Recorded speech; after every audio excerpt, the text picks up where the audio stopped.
அதான் அதிமுகவில் எல்லோருக்கும் உடன்பாடு இருக்க வாய்ப்பில்லை. முன்னாள் அமைச்சர் டி ஜெயக்குமார் பாஜகவோடு அதிமுக கூட்டணி அமைத்தால் நான் கட்சியிலிருந்தே வெளியேறிடுவேன் என்று சொல்லக்கூடிய அளவுக்கு அதிமுகவிலே மாறுபட்ட கருத்துக்கள் ஏற்கனவே இருந்தன.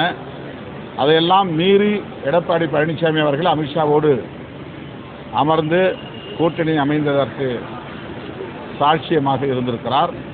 எந்த அளவுக்கு அதிமுகவின் தலைவர்கள் இதை ஏற்றுக்கொள்வார்கள் என்பதை பொறுத்திருந்து பார்ப்போம்.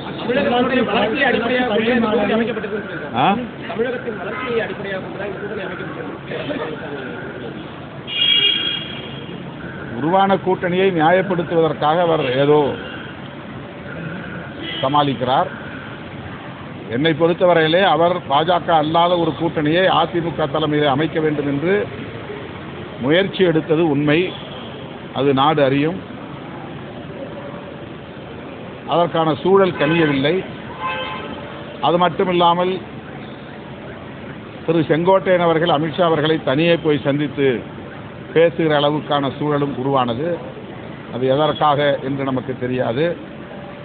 இவையெல்லாம் நாம் ஒப்பிட்டு பார்க்கிற போது அதிமுகவுக்கு ஏதோ நெருக்கடியை பாஜக கொடுத்திருக்கிறது. அந்த அடிப்படையில் தான் இந்த கூட்டணி உருவாகி இருக்கிறது என்று யூகிக்க முடிகிறது. பொள்ளாச்சி பள்ளி மாணவி தேர்வு இன்னும் வழக்கு பரிசீலனை நடவடிக்கை எடுக்கிறோம் என்று அந்த பகுதி மக்களும் போய் நடவடிக்கை எடுக்கப்படும் என்று அன்பில் மகேஷ் அவர்கள் உறுதியாக தெரிவித்திருக்கிறார். வழக்கு பதிவு செய்யப்பட்டிருக்கிறது. விடுதலை சிறுத்தைகள் கட்சியில் நேற்று நேரடியாக சந்தித்திருக்கிறது. இதை வன்மையாக கண்டித்து ஆர்ப்பாட்டம் நடத்தியிருக்கிறது.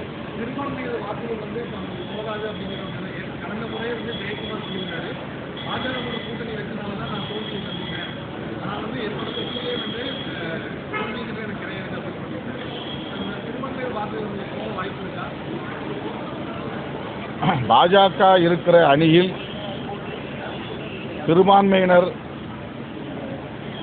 வாக்களிப்பதற்கு ஆதரிப்பதற்கு இந்திய அளவில் வாய்ப்பில்லை.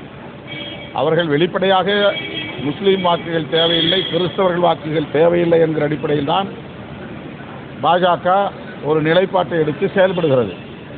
அப்படிப்பட்ட பாஜகவோடு அதிமுக கூட்டணியில் இணைகிறது என்றால் அந்த அணிக்கு எப்படி சிறுபான்மை சமூகத்தினரின் வாக்குகள் போய் சேரும்? இந்த வக்ஃபு திருத்த சட்ட மசோதாவை எதிர்த்து மாநிலங்களவையிலே அதிமுக உறுப்பினர்கள் வாக்களித்திருக்கிறார்கள். ஆனால் திடுமென பாஜகவோடு கூட்டணி அமைத்திருக்கிறார்கள். இந்த இடைப்பட்ட 2-3 நாட்களில் என்ன நிகழ்ந்தது? ஒரு வாரத்தில் என்ன நிகழ்ந்தது? மாநிலங்களவையிலே பாஜக அரசு கொண்டு வந்த வக்ஃபு திருத்த சட்டத்திற்கு எதிராக வாக்களித்த அதிமுக இன்றைக்கு பாஜகவோடு கூட்டணி அமைத்து அறிவிப்பு செய்திருக்கிறது என்றால் அதிமுக எந்த அளவுக்கு நெருக்கடிக்கு உள்ளாகி இருக்கிறது, பாஜகவின் கட்டுப்பாட்டுக்குள்ளே போயிருக்கிறது என்பதை இதிலிருந்து உணர முடிகிறது. இல்லை, இப்போ திருமாவளவன் ஒரு விஷயம் சொல்லியிருக்காரு. அதாவது முன்னாள் அமைச்சர் ஜெயக்குமார் அவர் பிஜேபி கூட்டணி அமைந்தால் விலகுவதாக சொன்னார் என்று சொல்லி அவருடைய கருத்தை சொன்னார். அவர் நான் எந்த நேரத்திலையும் நான் சொல்லவே இல்லை. அது ஒரு திட்டமிட்டு ஒரு ஃபேக் கார்டு, அதாவது ஒரு பொய் செய்தி திட்டமிட்டு பரப்பி நான் இயக்கத்திலேருந்து விலகுவதாக நான் எப்போ சொன்னேன்? நான் உங்களுக்கு அப்படி தான் தெரியும் இல்லையா? ஆனால் ஒரு சொல்லாத, ஒரு நினைத்து கூட பார்க்க முடியாத அந்த செய்தியை வேண்டுமென்று சமூக வலைதளங்களில் இந்த 4 நாளாக பார்த்தீங்கன்னா ட்ரெண்டிங்காக பார்த்தீங்கன்னா எல்லாம் மீம்ஸ் போடுறது, அதே போன்று கார்டு போடுறது, இந்த வேலை. ஒரு வகையில் பார்த்தீங்கன்னா இந்த யூடியூப்க்கு என்னால் அவங்களுக்கு வருமானம் கிடைச்சது எனக்கு ஒரு பெரிய மகிழ்ச்சி. ஏன்னா அந்த யூடியூப்பில் பார்த்தீங்கன்னா ஒவ்வொருத்தர் பார்த்தீங்கன்னா 5 லட்சம் 10 லட்சம் 12 லட்சம் பார்த்துருக்கான். ஸோ அவர்களுக்கு வருமானம் கிடைத்தது. அதற்கு உண்மையிலேயே எனக்கு ஒரு சந்தோஷம், என்னால் ஒரு வருமானம் கிடைச்சது. ஆனால் ஒன்றை மட்டும் தெரிஞ்சுக்கணும், நிச்சயமாக எங்களுடைய குடும்பத்தை பொறுத்தவரை ஒரு திராவிட குடும்பம். அதாவது பார்த்தீங்கன்னா 75 ஆண்டு காலம் எங்களுடைய அப்பாவுடைய அண்ணன், அவர் பேரே தேசுங்க, ஆனால் இயற்பெயர். ஆனால் அவருடைய பெயர் வடசென்னை பெரியார் என்று இன்றைக்கு அழைக்கப்படுகின்ற எங்களுடைய வந்து அப்பாவுடைய சகோதரர் பெரியார் அவர்கள் அந்த ஒரு வாரிசில் எங்கள் அப்பா இந்திய எதிர்ப்பு போராட்டம், சுதந்திர தின போராட்டம், அதே போன்று பேருந்து அண்ணாவால் அடையாளம் காட்டப்பட்டு சென்னை மாநகராட்சியிலே வந்து கவுன்சிலராக சீட்டு கொடுத்து நிலைக்குழு தலைவர், இப்படி பல்வேறு சிறுசேமிப்பு துணைத் தலைவராக புரட்சித் தலைவர் எம்ஜிஆர் இருந்த காலகட்டத்தில், அந்த காலகட்டத்தில் கூட வந்து ஒரு துணைத் தலைவராக அவர் இருந்த நேரத்தில் வந்து ஒரு உறுப்பினராக அதில் கூட இருந்திருக்கார். அப்படி ஒரு நீண்ட நெடிய ஒரு திராவிட பாரம்பரியம், ஒரு தன்மானத்தோடு வளர்ந்த குடும்பம்.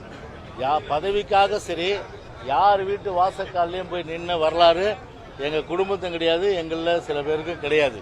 அதனால் அந்த அளவுக்கு வந்து பார்த்தீங்கன்னா ஒரு தன்மானத்தோடு இருக்கின்ற அனைத்து இந்திய அண்ணா திராவிட முன்னேற்ற கழகமும் அடையாளம் காட்டியது, ஒரு அந்தஸ்தை கொடுத்தது.